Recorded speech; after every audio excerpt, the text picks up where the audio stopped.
Hello everyone, welcome back to my channel kitchen point. હું છું વિજયા ચાવડા। તો આજે આપણે બનાવીશું પકોડા કઢી। તો ચાલો આપણે કઢી બનાવવાનું સ્ટાર્ટ કરીશું। આજે આપણે બનાવીશું પકોડા કઢી। તો સૌપ્રથમ આપણે એક તપેલી લઈ લેશું। જે કઢી બનાવવાની છે તપેલી લઈ લેશું અને છાશ લઈ લેશું। આપણે ક્વોન્ટિટી કેટલી આપણા ઘરમાં સભ્યો એ પ્રમાણે તમે લઈ શકો છો। તો મેં અહીંયા અમૂલ ડેરીની છાશ આવે છે તે લીધી છે। તમે ઘરમાં બનાવેલી છાશ પણ લઈ શકો, ગમે તે છાશ આમાં ચાલે છે। તો આપણે હવે આ તપેલીમાં છાશ લઈ લેશું। તો મેં અહીંયા લીટર એકની કઢી બનાવવાની છે, તો લીટર છાશ મેં લઈ લીધી છે। 2 થેલી 500 ગ્રામની છે। પ્લસ એમાં આપણે નાખીશું, લઈશું દહીં, કારણ કે જે અમૂલ ડેરીની છાશ આવે એ મોરી હોય છે। તો આપણે જે બેલેન્સ જળવા જાય, બહુ ખાટી નહીં બહુ મોરી નહીં, એટલે આપણે થોડું ઘરનું દહીં લઈ લઈશું। તો 1 ચમચો મેં ઘરનું દહીં લીધું છે। ત્યારબાદ આપણે જે ચણાનો લોટ છે તે લઈ લઈશું। તો ચણાનો લોટ હું અહીંયા 2 ને 1 2 ચમચી લઉં છું, કારણ કે આપણે પકોડા બનાવીને નાખવાના છે, એટલે ચણાનો લોટ ઓછું લેવાનું, થોડી પાતળી બનાવવાની છે, બહુ ઘાટી નહીં બનાવવાની। તો હવે આપણે આ બ્લેન્ડરથી આને મિક્સ કરી દઈશું લોટને। કઢીને ઉકાળવા મૂકી દીધી છે। તો ત્યારબાદ આપણે લઈ લઈશું મીઠું, થોડું સ્વાદ અનુસાર મીઠું લઈશું। તો મેં અહીંયા 1.5 ચમચી મીઠું લઈ લીધું છે। પછી લઈશું આપણે હળદર। અત્યારે આમાં હળદર, મીઠું અને આદુ મરચાંની પેસ્ટ, એ 3 વસ્તુ આપણે લેવાની છે, બાકી બીજી બધી આપણે વઘારમાં લઈ લઈશું। હવે આને ઉકળવા દઈશું, હલાવી અને એક ઉભરો આવે ત્યાં સુધી આને રહેવા દઈશું।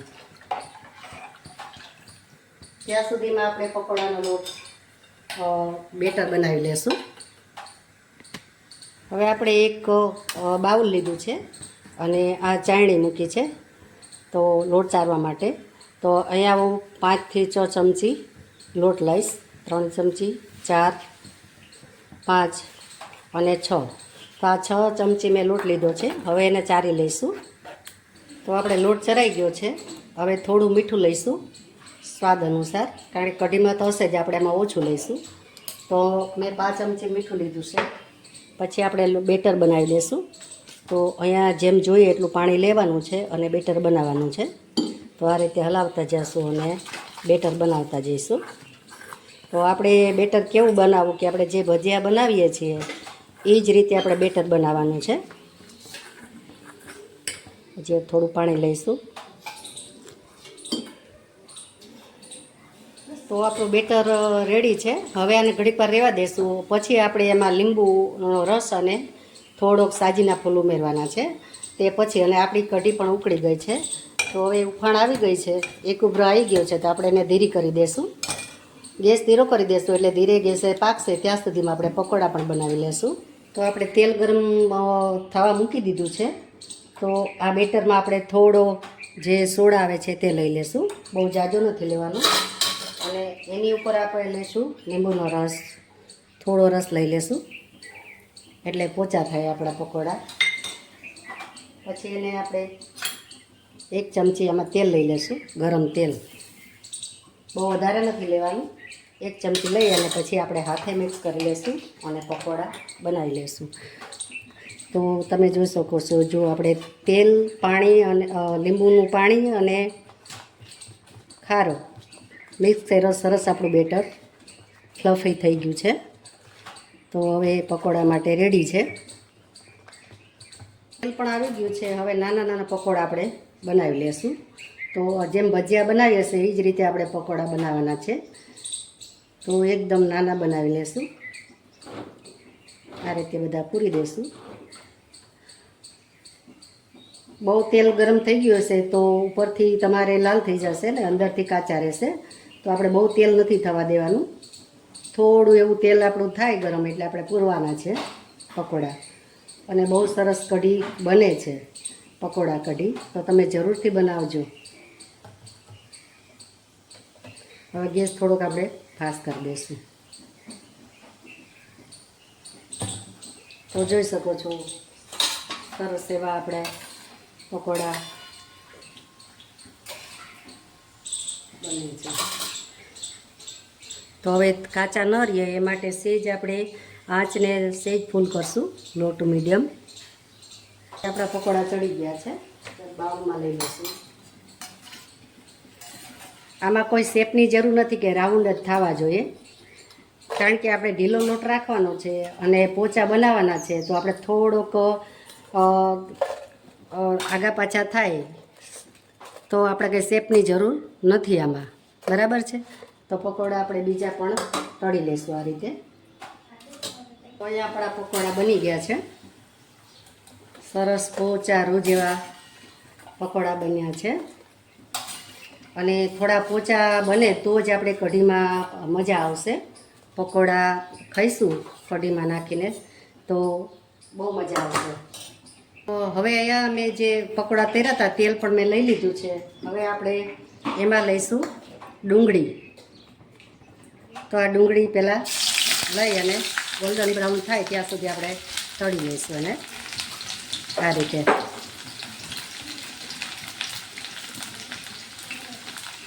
અને હલાવશું અને થોડી ગોલ્ડન થાય પછી આપણે એમાં લઈ લેવાની છે.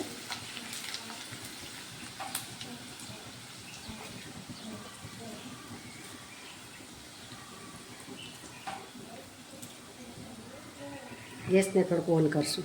આપણી ડુંગળી છે એ ગોલ્ડન બ્રાઉન થઈ ગઈ છે, તો આપણે એને થાળીમાં લઈ લેશું. આ રીતે થાળીમાં લઈ લેવાની છે.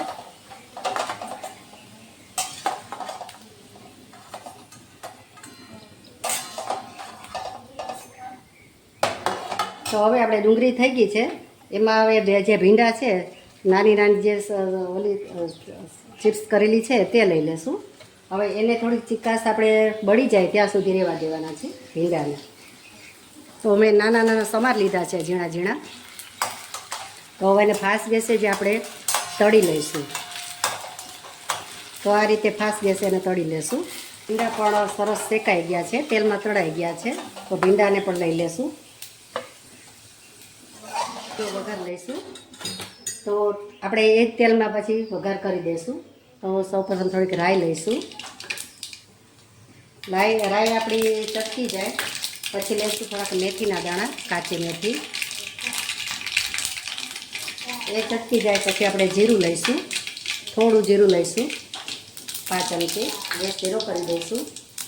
પછી એક લવિંગ લઈશું. ત્યારબાદ આપણે લઈશું તજ 2 કટકા. પછી લઈશું આપણે લસણ, લીલું લસણ છે તે લઈશું. પછી તમાલપત્ર લઈશું. ત્યારબાદ આપણે લાલ મરચાં જે આવે છે તે લઈશું. તો છેલ્લે આપણે લઈશું કઢી પત્તા. હવે આપણે હલાવી લઈશું. પછી આપણે લઈશું જે ટમેટા ઝીણા ઝીણા સમારેલા છે તે. હવે એને આપણે મિક્સ કરી દઈશું. હવે ખાસ ગેસે મિક્સ થઈ જાય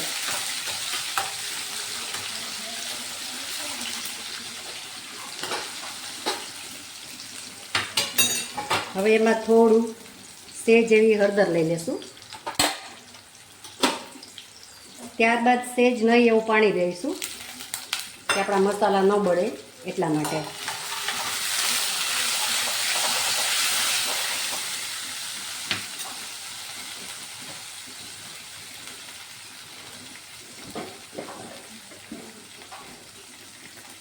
હવે એમાં લઈશું લાલ મરચું પાવડર થોડું.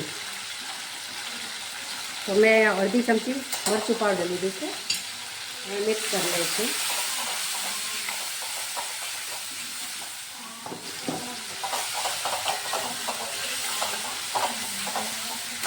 હવે ટમેટા આપણે કાચા પાકા જ ચોળવવાના છે, એકદમ આને ચોળવી નથી લેવાના. હવે જે આપણે તળેલા છે તેમાં લઈ લઈશું. તો આપણે ડુંગળી છે તે પણ લઈ લઈશું. ત્યારબાદ જે આ ભીંડા છે તેમાં લઈ લઈશું અને આપણે મિક્સ કરી લઈશું. તો મિત્રો આ કઢી બહુ સરસ સ્વાદિષ્ટ બને છે ને જરૂરથી બનાવજો. અને આ મારો વિડીયો તમને કેવો લાગ્યો તે લાઈક, શેર અને સબસ્ક્રાઈબ કરજો અને કોમેન્ટ કરજો. કયા ગામથી કોમેન્ટ કરો તે પણ મને જરૂરથી લખજો તમે. અને હવે આપણે કશું આમાં નાખવાનું નથી, કારણ કે આપણે જે આદુ મરચાંની પેસ્ટ ને એ બધું આપણે કઢીમાં નાખી દીધેલું છે. તો હવે જે આ વઘાર છે તે આપણે કઢીમાં લઈ વઘાર ચડી ગયો છે, તો હવે આપણે કઢીમાં લઈ લેશું. તો તમે જોઈ શકો છો કઢીમાં વઘાર આપણે લઈ લીધો છે. હવે હલાવી લઈશું. તો મિત્રો એવી ટેસ્ટ કઢી બને છે કે તમે એની કોઈ વાત જ ના પૂછો, અને તમે એકવાર બનાવીને ખાશો એટલે વારંવાર બનાવશો તમે. એવી કઢી પકોડા કઢી આપણી સરસ મજાની બને છે. તો તમે જોઈ શકો છો. હવે આમાં એક વસ્તુ લેવાની છે, કારણ કે આમાં રીંગણ બધા તમે શાકભાજી લઈ શકો છો, પણ મેં અહીંયા ગલકા અને રીંગણનું શાક બનાવેલું છે. તે શાક આપણે લઈ લેશું અને આમાં ઉમેરી દેશું કઢીમાં, એટલે એનો સ્વાદ 2-3 ગણો વધી જશે. તો તમે જોઈ શકો છો કઢી આપણી રેડી છે. હવે એને એક ઉફાણ આવે ત્યાં સુધી રહેવા દઈશું, પછી આપણે પકોડા નાખીશું. અહીંયા મેં તેલ ગરમ કરીને રાખ્યું છે. તેલ પણ આપણું ગરમ થઈ ગયું છે. તો હવે આ ગરમ તેલમાં આપણે થોડુંક લાલ મરચું લઈ લઈશું. તો લાલ મરચું લઈ સીધું આમાં લઈ લઈશું વઘારમાં, અને સીધું આપણે ડાયરેક્ટ રેડી દઈશું. તો એની તરી પણ લેવાઈ જશે. તો સરસ મજાની તરી પણ આપણે દેવાઈ ગઈ છે આમાં, જોઈ શકો છો તમે. હવે આપણે લઈ લઈશું એક બાઉલમાં. કઢી રેડી છે, આપણે ગેસ બંધ કરી દઈશું. કઢી આપણી રેડી છે, તમે જોઈ શકો છો. અને સરસ મજાનો ટેસ્ટ તો આનો એવું સરસ આવે કે જે સિંધી કઢીને પણ ભૂલાવી દે એવો આનો ટેસ્ટ આવે. હવે આપણે જે બાઉલમાં લીધું છે ભગવાનને ધરી દઈશું અને થોડાક પકોડામાં લઈ લેશું. બધાય કઢી આપણે જ્યારે જમવા બેસીએ ને ત્યારે આમાં પકોડા લેવાના છે, નાખીને ખાવાના છે. કારણ કે 5 મિનિટ પહેલાં આપણે નાખી દેશો એટલે સરસ એમાં કોટ થઈ જશે. જો પહેલાં નાખી દેશો તો તમારા પકોડા એકદમ વિખાઈ જશે અંદર, અને કઢી બધી ચૂસી લેશે. એટલે એ ખાસ ધ્યાન રાખવાનું છે. તમે જમવા બેસો ત્યારે જ પણ આ લેવાના પકોડા નાખવાના રહેશે કઢીમાં. એટલે આને અડધી કલાક કે કલાક પહેલાં નહીં નાખી દેવાના. જમવા બેસો એટલે 5 મિનિટ પછી જ આમાં પહેલાં જ લઈ લેવાના છે. તો આપણે ધાણાથી ગાર્નિશ કરીશું. તો તમે જોઈ શકો છો સરસ મજાના આપણા પકોડા કઢી તૈયાર છે.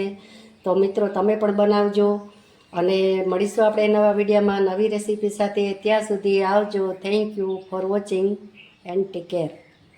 સ્વાદિષ્ટ એવી કઢી સરસ મજાની આપણે બનાવી છે. તો હવે તમે કહેતા હશો કે આ કઈ રીતે ખાવી છે, કેના ભેગી કઢી લેવાની, એ તો કીધું નહીં, પણ તો એ પણ તમને હું કહી દઉં છું કે કઢી તમે જો એકલી લુખ્ખી ખાવ તોય ચાલે, કારણ કે પકોડા ભેગા છે એટલે તમે ખાઈ શકો. બીજા નંબરમાં કે ખીચડી છે, પછી વઘારેલા ભાત છે, સાદા ભાત છે, અને રોટલા રોટલી સાથે પણ તમે ખાઈ શકો છો. એવી સરસ મજાની સ્વાદિષ્ટ કઢી બને છે. અને એકલી તમે પીવો તો પણ સરસ. તાવ આવ્યો હોય તો તમારું ભાગી જાય તાવ. એવી સરસ કઢી મજાની બને છે. તો તમે જરૂરથી બનાવજો અને કોમેન્ટ કરજો. તો મળીશું આપણે નવા વિડીયોમાં નવી રેસીપી સાથે. ત્યાં સુધી આવજો.